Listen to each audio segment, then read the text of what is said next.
गजा में पिछले 6 महीने से इजराइल 35,000 लोगों को शहीद कर चुका है, जिसमें बच्चे और औरतें सब शामिल हैं। लेकिन इजराइल आखिर फलस्तीन के इस इलाके में इतना जुल्म क्यों कर रहा है? असल में यहूदियों की होली किताब तौरात में लिखा है कि एक दिन याकूब अलैहिस्सलाम, जिन्हें इजराइल के नाम से भी जाना जाता है, जो आज सारे यहूदियों के एंसेस्टर समझे जाते हैं, वो एक दिन फलस्तीन के इलाके में सफर कर रहे थे। तो रास्ते में एक रात वो रेस्ट करने के लिए एक पत्थर पर सर रख कर सो गए, जहां उन्होंने एक ख्वाब देखा और इस ख्वाब को यहूदियों की हिस्ट्री में बहुत इंपॉर्टेंट रोल हासिल है। उन्होंने ख्वाब देखा कि जिस पत्थर पर वो सर रखकर सो रहे हैं, वहां पर जमीन से आसमान की तरफ एक लैडर, सीढ़ियां है, जिस पर बहुत सारे फरिश्ते बहुत तेजी से ऊपर और नीचे जा रहे हैं। याकूब अलैहिस्सलाम नींद से उठे और कहा कि यही इलाका अल्लाह का असल घर है और इसी इलाके से खुदा की तरफ पहुंचा जा सकता है।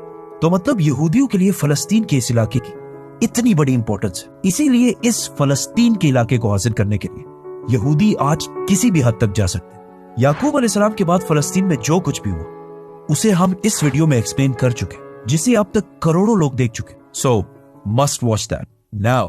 पुराने जमाने में इस पूरे इलाके को फलस्तीन कहा जाता था, लेकिन यहाँ इजराइल की रियासत कायम होने के बाद ये सारा इलाका इजराइल के पास है और सिर्फ इतने इलाके में मुसलमान रह गए।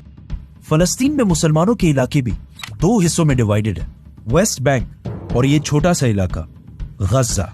फलस्तीन में मुसलमानों के इन दोनों इलाकों के आपस में कोई भी जमीनी कनेक्शन, रोड नहीं है और एक दूसरे से बहुत दूर होने की वजह से यहाँ की अवाम और गवर्नमेंट भी एक दूसरे से बहुत डिफरेंट है। मतलब इन दोनों इलाकों में एक नहीं बल्कि 2 गवर्नमेंट्स। वेस्ट बैंक में PLO, जिसको काफी सेक्युलर गवर्नमेंट समझा जाता है, लेकिन गजा में गवर्नमेंट हमास के पास है, जिसे बहुत स्ट्रिक्ट समझा जाता है। फलस्तीन का इशू तो पिछले 75 साल से चलता आ रहा है और पिछले 75 साल से सारे मुस्लिम कंट्रीज की पोजीशन अब तक एक ही थी कि जब तक फलस्तीन को उसका हक ना मिले, इजराइल को एक्सेप्ट नहीं करना। लेकिन आज से कुछ साल पहले US के नए प्रेसिडेंट डोनाल्ड ट्रंप की हुकूमत में अमेरिका ने आहिस्ता आहिस्ता इजराइल को मुस्लिम कंट्रीज से एक्सेप्ट कराने की कोशिश की, जिसे इब्राहिमिक अकॉर्ड्स का नाम दिया गया। इब्राहिमिक इसलिए क्योंकि मुसलमान और यहूदी दोनों इब्राहिम अलैहिस्सलाम को एक सच्चा पैगंबर मानते हैं। अमेरिका के प्रेशर डालने के बाद अरब ममालिक ने अपनी पब्लिक के खिलाफ जाकर इजराइल को एक्सेप्ट करना शुरू कर दिया। तो सबसे पहले UAE,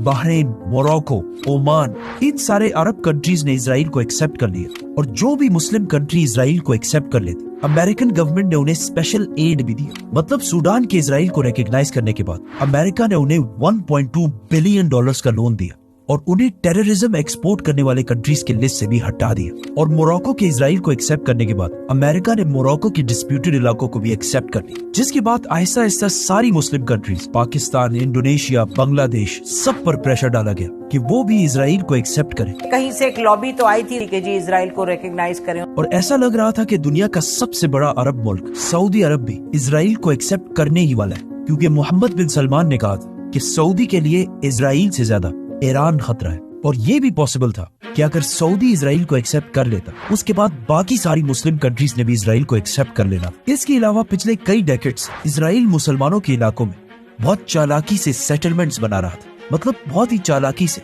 यहूदियों को मुसलमानों के इलाकों में सेटल करा रहा था, ताकि फलस्तीन में यहूदी ज्यादा और मुसलमान कम हो जाएं, जिसे यूनाइटेड नेशंस और पूरी इंटरनेशनल कम्युनिटी बार बार बिल्कुल इल्लीगल करार दे रही थी। लेकिन इस छोटे से इजराइल को दुनिया में कोई भी नहीं रोक सका। इन सारे चीजों की वजह से पूरी दुनिया में ये कहा जा रहा था कि अब फाइनली फलस्तीन का मसला हमेशा के लिए दफन हो जाएगा और इजराइल पिछले 75 साल की ये जंग जीत जाएगा। तो आखिर आज से 6 महीने पहले 7 अक्टूबर को गजा को कंट्रोल करने वाले हमास ने अचानक इजराइल पर हमला कर और उनके फाइटर्स इजराइल में दाखिल हुए और वहां उन्होंने 1130 लोगों को कत्ल किया और गजा से बाहर ऑलमोस्ट 24 किलोमीटर का इलाका कब्जा कर लिया, जो इजराइल के साइज के हिसाब से बहुत बड़ा इलाका है।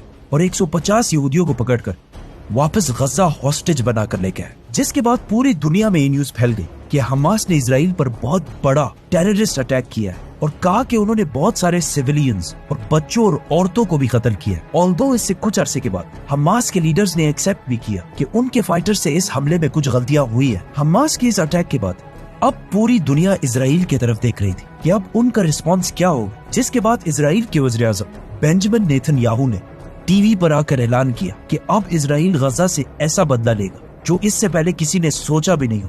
तो सबसे पहले इजराइल ने गजा की तरफ सारी सप्लाई मतलब खाना, बिजली, पानी सब बंद कर दी और कुछ ही दिनों में वो सारा इलाका वापस ले लिया जो हमास ने कब्जा किया था। जिसके बाद इजराइल के डिफेंस मिनिस्टर ने एक इंटरव्यू में कहा कि हमारी लड़ाई इंसानों से नहीं बल्कि जानवरों से, और अपने सोल्जर्स को हुक्म दी कि इनके साथ जो भी करना चाहो करो क्योंकि ये तो जानवर है। और ये सब करने के लिए इजराइल के पास अमेरिका का फुल सपोर्ट हासिल था और अरब कंट्रीज की खामोशी से भी ये लग रहा था कि वो फलस्तीन के साथ नहीं बल्कि इजराइल के साथ। इसी के साथ इजराइल ने गजा पर एयर स्ट्राइक्स करना शुरू कर जिससे गजा में हजारों लोग शहीद हुए और उसके कुछ ही दिनों बाद इजराइल की आर्मी IDF गजा के अंदर दाखिल हुई और फलस्तीनियों को मारना शुरू किया। इजरायली आर्मी को फाइटर जेट्स, टैंक्स और मिलिट्री पर्सनल की वजह से दुनिया की सबसे ताकतवर आर्मीज में से एक समझा जाता है और कहा जाता है कि इजराइल के पास 80 एटम बॉम्ब्स भी मौजूद है। इसके अलावा इजराइल की इंटेलिजेंस एजेंसी मोसाद को दुनिया की बेस्ट स्पाई एजेंसीज में से एक समझा जाता है विद 7000 एजेंट्स। ये दुनिया की सबसे बड़ी स्पाई एजेंसीज में से एक। अब क्वेश्चन ये कि अगर इनकी इंटेलिजेंस एजेंसी मोसाद इतनी स्ट्रांग है तो इनको हमास के इतने बड़े हमले की प्लानिंग का कैसे पता नहीं चल सका। अब यहाँ पे कुछ लोगों का ख्याल है कि हो सकता है हमास इजराइल के साथ मिला हुआ है और ये सब एक बहुत बड़ी कंस्पिरेसी है क्योंकि हमास का क्या ख्याल कि अगर वो इजराइल पर इतना बड़ा हमला करे तो इजराइल का रिस्पॉन्स उसके बाद क्या होगा। जो भी हो, आखिर इजराइल की फौज गजा के अंदर दाखिल है। गजा में 3 मेन सिटीज, गजा सिटी, खान यूनिस और रफा। तो सबसे पहले इजरायली फौज ने इन तीनों सिटीज के आपस के कनेक्शन को तोड़ने की कोशिश की और फिर पूरी दुनिया के सामने फलस्तीनियों पर जुल्म करना शुरू किया जिसमें उन्होंने अब तक 35,000 फलस्तीनियों को शहीद किया और अभी भी ये नंबर बहुत तेजी से बढ़ता जा रहा है। इजराइल के एयर स्ट्राइक्स ने आहिस्ता आहिस्ता बहुत सारे हॉस्पिटल्स को टारगेट करना शुरू किया। इस सब के दौरान बार बार UN सिक्योरिटी काउंसिल की मीटिंग्स में इजराइल के इस जुल्म के खिलाफ रेजोल्यूशंस पेश होती रही, लेकिन जैसे ही कोई कंट्री ये रेजोल्यूशन पेश करे अमेरिका उसे वीटो करके खत्म कर दे। इस जेनोसाइड के लिए इजराइल को उसके सपोर्टर्स ने पूरी दुनिया से फुल फ्लेज सपोर्ट किया जैसे USA और यूरोपियन कंट्रीज में, लेकिन फलस्तीन के सपोर्टर्स जिसमें सबसे बड़ी रिस्पॉन्सिबिलिटी अरब कंट्रीज की बनती थी और फिर बाकी मुस्लिम वर्ल्ड की, इन अरब कंट्रीज ने फलस्तीन के लिए कोई भी एक्शन नहीं उठाया। इवन वो अरब मुमालिक जो इससे कई साल पहले इजराइल के खिलाफ जंगे भी लड़ चुके और हर जंग बहुत बेशर्मी से आ रहे हैं, उन्होंने भी इस बार कोई एक्शन नहीं उठाया। मीनवाइल जब सारे मुस्लिम कंट्रीज फलस्तीन के इस मसले को इग्नोर कर रहे थे, उसी टाइम दुनिया के सारे मुसलमानों ने इजराइल के खिलाफ खुद ही एक्शंस लेना शुरू कर दी और आहिस्ता आहिस्ता पूरी दुनिया में इजराइल के खिलाफ प्रोटेस्ट होना शुरू हुए। ACLED की रिपोर्ट के मुताबिक अब तक दुनिया में जितने भी प्रोटेस्ट हुए उनमें से सिर्फ 14% इजराइल के हक में हुए और दुनिया के बाकी 86% प्रोटेस्ट सिर्फ और सिर्फ फलस्तीन के हक में हुए। मुस्लिम दुनिया की आवाम ने सिर्फ प्रोटेस्ट नहीं बल्कि एक और एक्शन भी लिया। मुसलमानों ने इजराइल की कंपनीज और या इजराइल को सपोर्ट करने वाली कंपनीज का बाइकॉट करने की कोशिश की, जिनमें top of the line companies were Coca Cola, McDonald's, KFC, Pepsi, Nestle etcetera.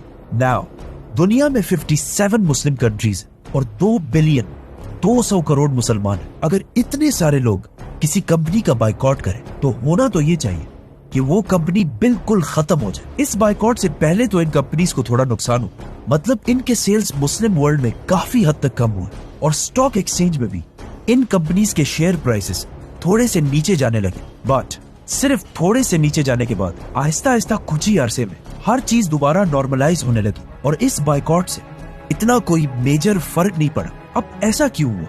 इसके 2 रीजन हो सकते कि या तो दुनिया के 2 बिलियन मुसलमानों की औकात ये है कि इनके बाइकॉट करने से दुनिया में किसी को कोई फर्क नहीं पड़ता और या मुसलमानों ने सही तरह इन कंपनीज का बाइकॉट किया ही नहीं। 7 अक्टूबर के अटैक के बाद इजराइल के इतने सख्त जुल्म पर उसे सिर्फ एक कंट्री ने टेंशन में रखा और उसका नाम है ईरान, पर्शिया, जिसकी वजह से इजराइल ने दमिश्क में ईरान के कॉन्सुलेट पर हमला कर दिया, जिसका फिर ईरान ने फुल रिस्पॉन्स दिया। लेकिन जब इजराइल इतने आसानी से ये जंग जीत रहा था तो उसे ईरान पर हमला करने की क्या जरूरत थी? इसके पीछे भी 2 ऑप्शन। इजराइल इस वक्त बहुत स्ट्रांग होने की वजह से चाहता है कि ईरान को भी इस जंग में लेकर आए, जो इस वक्त दुनिया में बिल्कुल अकेला है, और उसकी गवर्नमेंट को आहिस्ता आहिस्ता कमजोर करे। और दूसरा ऑप्शन ये है, इजराइल के अंदर 3 बड़े पोर्ट्स हैं और इजराइल अपनी ज्यादातर ट्रेड इन्हीं 3 पोर्ट से करता है।